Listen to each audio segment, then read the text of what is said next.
சாந்து பொட்டு ஒரு சந்தன பொட்டு, சாந்து பொட்டு ஒரு சந்தன பொட்டு எடுத்து வச்சுக்க மாவா.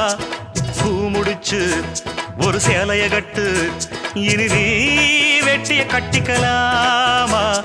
கம்பெடுத்தா சொல்லி அடிப்பேன், ஜல்லி காளையை போல் துள்ளி குதிப்பேன், ஒரு பம்பரமா சுத்தி அடிப்பேன்.